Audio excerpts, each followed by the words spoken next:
성경을 읽다 보면은요, 하나의 이야기가 그 바깥 테두리를 형성하고 또 다른 이야기가 그 테두리 속에 들어가 있는 경우들, 본문들을 종종 볼 수 있는데요.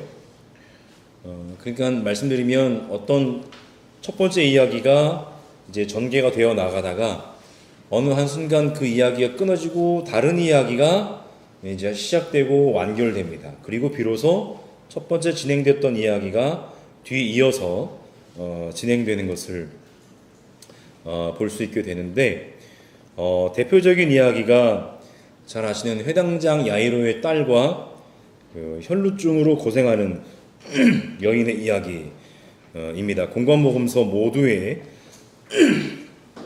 기록되어 있는데요.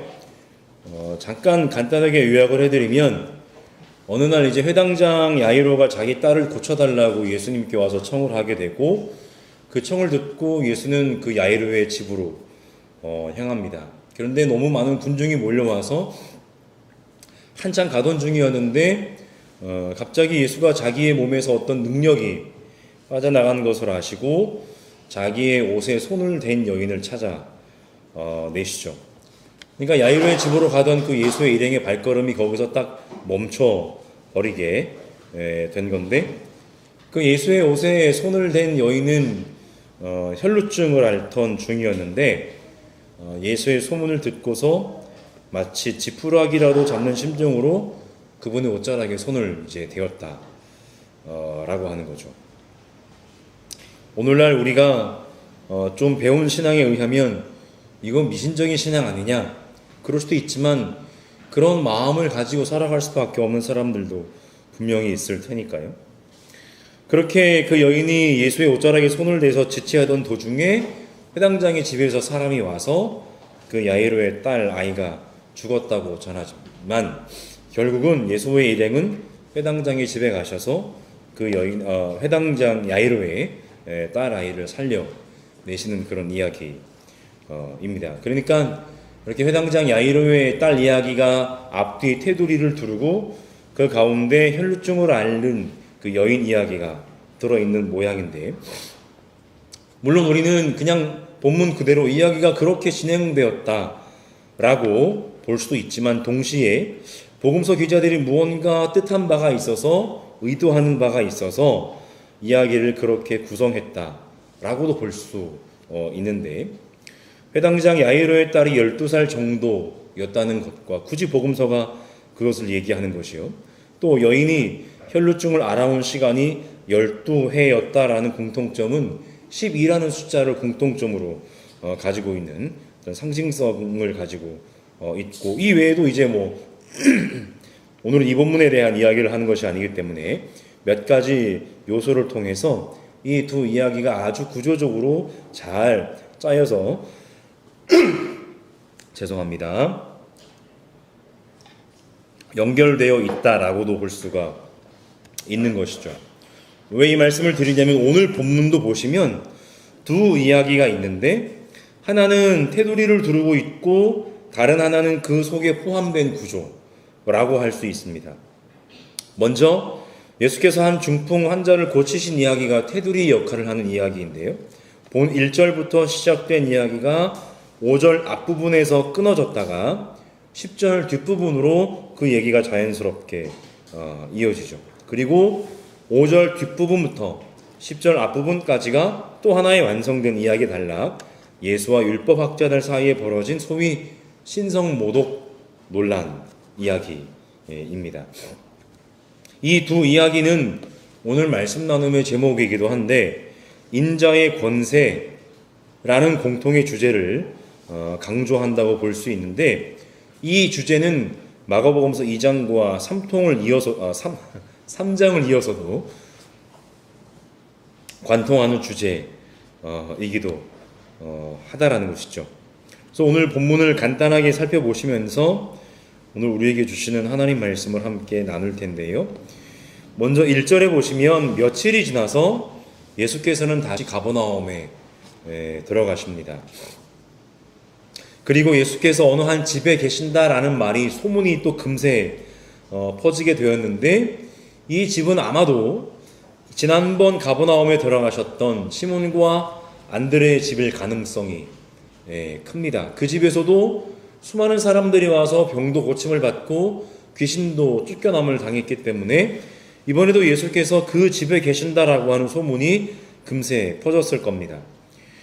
그래서 지난번에도 많은 사람이 몰려왔던 것처럼 이번에도 역시 수많은 사람들이 모여들었는데 결국 집안은 고상하고 문간에도 자리가 없었다라고 본문이 이야기를 합니다. 다만 우리가 여기서 이제 좀 염두에 두어야 할 것은 이 이야기를 해가지고 오늘날 엄청난 규모에 익숙해진 우리는 수만의 인파를 상상하기가 쉽지만 사실 한번 생각해 보십시오. 당시 평민들이 살던 집이 커봐야 얼마나 크겠습니까? 그러니까 그 집에 사람들이 꽉 찼고 문 앞에까지 사람들이 몰려들었다라고 하는 것이죠. 물론 문 밖에 얼마나 많은 사람들이 몰려들었는지는 또 다른 문제이기는 하겠지만 오늘 우리가 어떤 엄청난 규모들에 익숙해진 우리가 이해하는 엄청난 무리, 군중은 아니었을 수도 있다라고 그렇게 생각을 해보게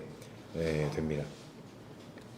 예수께서는 어쨌든 그렇게 몰려든 사람들에게 말씀, 즉 복음을 전하셨는데 이는 마치 마태복음서의 산상수훈의 첫 장면을 연상케 하죠. 수많은 제자들과 수많은 무리들이 예수를 따라 바다를 건너왔고 예수님은 그들을 향해서 말씀을 가르치십니다. 오늘 본문에도 예수의 제자들이 시몬의 베드로의 집에 들어가 계셨고 또 많은 무리들이 그들을 따라서 집으로 몰려들었고 문간에도 밖에도 서서 있었다라고 하는 것이죠. 바로 그 산상수훈의 한 장면을 또 연상케 하는데 여기서 우리가 알 수 있는 것은 뭐냐면 그분은 기적을 행하기도 하시는 분이시지만 무엇보다 말씀을 전하고 말씀을 가르치는 분이라는 겁니다. 그런데 이번에는 네 사람이 한 중풍 환자를 데리고 오는데 때마침 몰려든 사람들 때문에 예수께로 직접 데리고 갈 수가 없었고요. 그래서 그들은 집으로 올라가서 집의 지붕을 뜯어내고 구멍을 뚫어서 그 환자가 누워있는 침대를 달아 이렇게 내립니다. 그러니까 그 당시 팔레스타인 지역에 살았던 소위 일반 대중들의 집이 이렇게 흙을 빚어서 쌓아 올린 그런 집이라고 하더라고요. 그래서 지붕을 걷어내는 것은 그 흙으로 만든 기와를 드러내는 것이고 구멍을 뚫는 것은 그 기와 밑에 있는 그 흙을 파내는 것을 가리키는데 어쨌든 이렇게 쉽지 않았던 작업을 그들이 하고서 그 침대를 달아내리는데 그것이 쉽지 않았던 것은 뭐냐면 그냥 한 사람이 이렇게 비좁게 들어가는 틈을 만들어야 되는 것이 아니라 그 사람이 누워있는 그대로 내려야 되는 크기의 구멍을 또 만들어내야 되니까요. 그런 작업 끝에 그 중풍 환자를 달아내립니다. 그런데 중풍 환자와 네 사람의 관계가 어떠했는지 우리는 사실 잘 모르겠습니다. 다른 복음서에 친구라고 나와 있는지 우리는 잘 모르겠는데 그냥 소위 우리가 지금까지 이 관계를 친구라고 그렇게 이해하셨잖아요. 그렇게 이해해도 되고요.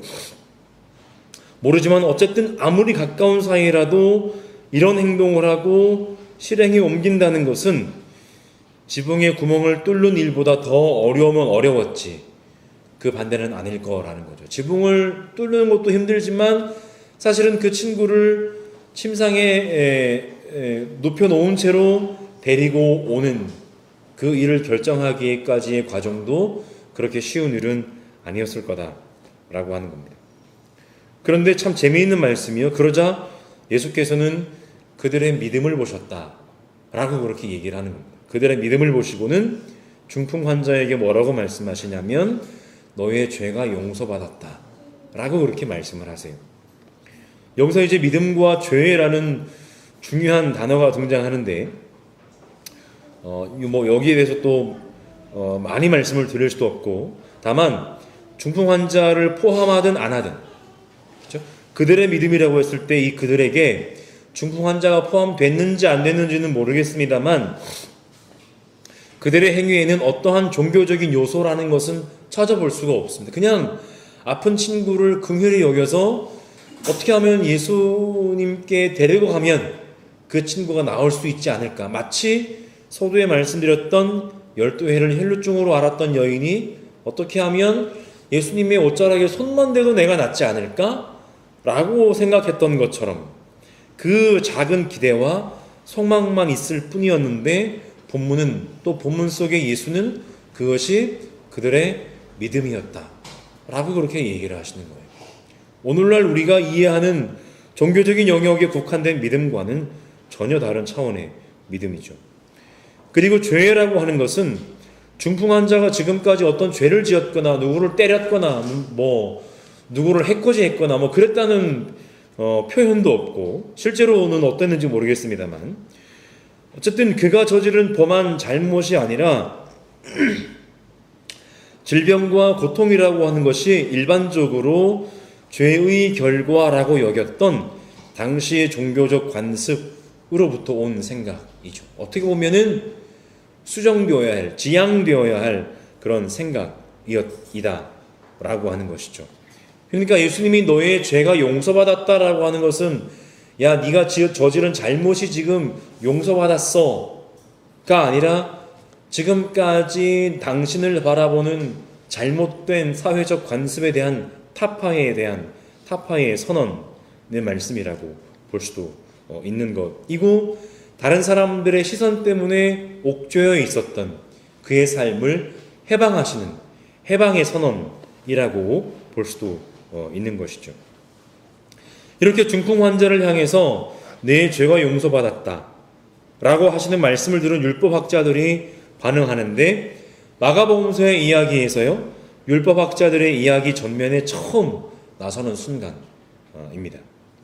뭐든지 첫 만남, 첫인상이 중요한 법인데 그들이 복음서 이야기의 전면에 등장해서 한 첫 번째 행동이 무엇입니까? 바로 예수의 말씀에 시비 거는 일이었어요. 만나자마자 시비 거는 거죠. 그런 그들의 역할은 첫 만남이 그랬으니까요. 첫 단추를 잘 꿰야 되는데 복음서 내내 예수의 말씀에 시비 거는 역할이 바로 그들의 역할입니다. 율법학자들이 이렇게 말합니다. 이 사람이 어찌하여 이런 말을 한단 말이냐. 하나님을 모독하는구나. 하나님 한 분밖에 누가 죄를 용서할 수 있는가. 이른바 소위 신성모독죄. 그런데 사실은 현실적으로 보면 자신들의 권위에 도전하는 괘씸죄이죠. 사람에게 죄를 용서를 선언하는 것, 그것은 바로 자기들이 지금까지 해오던 그 역할인데 어디서 이상한 사람이 하나 굴러 들어와 가지고는 자기가 그 사람의 죄를 용서받았다라고 선언하는 것. 예수께서는 곧바로 그들이 속으로 생각하는 바를 알아채시고 이렇게 말씀하십니다. 어찌하여 너희는 마음속에 그런 생각을 품고 있느냐. 이것은 예수께서 사람들의 속마음을 알아채셨다는 것은 그가 하나님께서 보내신 거룩한 분, 즉 하나님의 아들, 하나님께서 보내신 그리스도라고 하는 것을 확인시켜주는 본문이라고 할 수 있습니다. 그러면서 이렇게 물으시죠. 중풍 환자에게 내 죄가 용서받았다 라고 하는 것과 일어나 내 자리를 들고서 걸어가라 라고 말하는 것 가운데서 어느 쪽이 쉬우냐 라고 반문하세요. 여러분 어느 쪽이 쉽습니까? 내 죄가 용서받았다 라고 말하고 퉁치는 게 그냥 쉬운 거예요. 왜냐하면 일어나서 자리를 들고 걸어놔라 라고 말씀을 하시면 그 사람이 그렇게 해야 되는 거예요. 그렇게 못하면 그 말은 헛말이 되어버리는 것이죠. 그런데도 그냥 내 죄가 용서받았다 라고 하는 말이 쉬운 말인데도 굳이 그 말을 예수께서 하신 이유가 무엇이냐? 바로 당신의 말씀입니다. 인자가 이 땅에서도 사람의 죄를 용서하는 권세를 가지고 있음을 너희에게 알게 해주겠다. 그러니까 너희들이 지금까지 수많은 사람들에게 사죄의 선언을 한 것은 그냥 너희들의 대리의 직무였을 뿐이고 대리의 직무도 너희들이 본 마음 진심으로 얼마나 했는지는 알 수 없는 일이겠지만은 나는 단순히 그 선언의 어떤 대리자로서가 아니라 직접 죄를 용서해주는 하늘의 권세를 이 땅에서도 가지고 있는 인자다 라고 하는 것을 선언을 하시는 것이죠. 그러니까 예수께서는 단순히 사죄를 선언하시는, 사람 누구나 할 수 있는 것처럼 사죄를 선언하시는 분이 아니라 하나님께서 보내신 거룩한 분 인자는 땅에서 죄를 용서하시는 권세를 가지고 계신다라는 것이죠. 하늘에 계시는 하나님이 죄를 용서하시는 그 권세를 땅에서 직접 몸소 실행하시는 그 권세를 가지고 계시는 분이시라는 겁니다. 이것이 바로 본문 10절이 말하는 임자가 가진 권세인데요. 이 땅에서 죄를 용서하시는 권세를 가진 인자에 관한 말씀은 다니엘서 7장에 나오는데 제가 그 말씀을 그냥 읽어드리는 것으로 하겠습니다. 내가 밤에 이러한 환상을 보고 있을 때에 인자 같은 이가 오는데 하늘 구름을 타고 와서 옛적부터 계신 분, 하나님이죠. 옛적부터 계신 분에게로 나아가 그 앞에 섰다. 옛부터 계신 분이 그에게 권세와 영광과 나라를 주셔서 민족과 언어가 다른 뭇 백성이 그를 경배하게 하셨다. 그 권세는 영원한 권세여서 옮겨가지 않을 것이며 그 나라가 멸망하지 않을 것이다. 바로 다니엘이 예언하고 선포한 그 인자의 권세를 바로 하나님의 독생자, 하나님의 아들 예수 그리스도가 이 땅에 가지고 오신 것입니다. 다니엘의 환상이 예수를 통해서 이루어졌다고 본문은 고백하고 있는 것이죠. 인자가 땅에서 죄를 용서하는 권세를 가지고 있음을 너희들 즉 율법학자들이 알게 해주겠다라고 하신 그 말씀은 반대로 무엇입니까? 결국 율법학자들이 그 하나님의 말씀을 제대로 알지도 실천하지도 못하고 있음을 또 한 번 드러내는 그런 이야기입니다.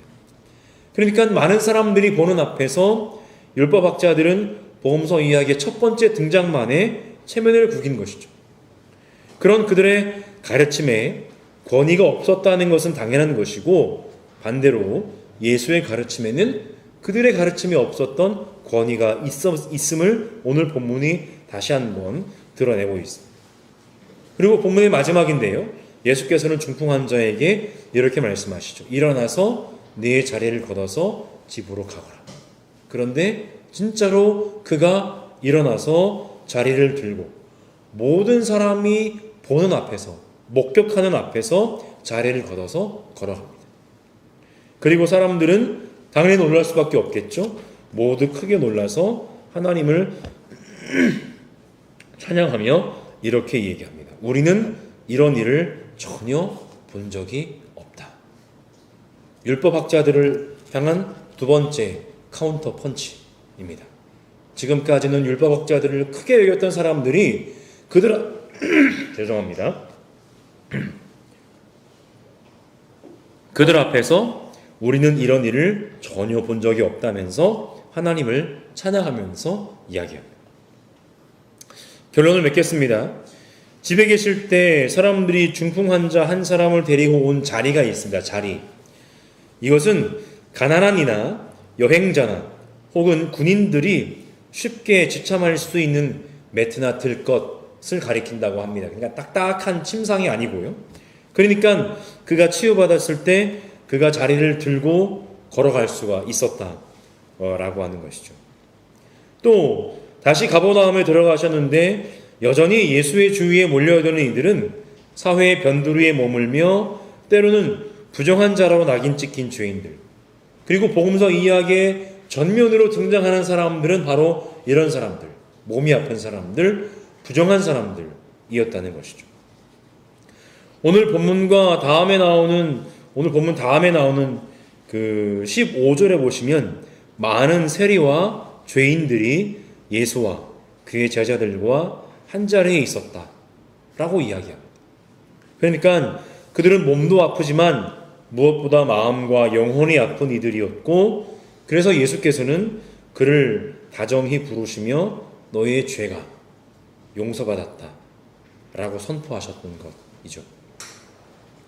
예수는 그런 이들에게 하나님의 끝없는 자비를 전하시며 땅에서 그들의 죄를 용서하시는 권세를 지닌 인자셨습니다. 몸의 치유도 중요하지만 평생을 사람들에게서 받았을 그들의 마음과 영혼의 아픔을 치유하는 것이 어떻게 보면 더 중요했을 수도 있습니다. 그래서 죄의 용서를 먼저 선언하시고 그들의 몸의 아픔을 치유하셨다는 것이죠. 그렇게 치유받은 그들은 이제껏 두려움의 자리였을 모든 사람들이 보는 앞에서 자리를 걸어서 당당하게 걸어 나아갔고, 그것을 지켜보던 사람들이 이제껏 보지 못했던 하나님의 일하심을 보게 되었습니다. 바라기는 우리 보금자리 교회도 이런 하나님의 은혜와 능력을 경험할 수 있는 그런 공동체가 되기를 간절히 소망합니다. 아멘.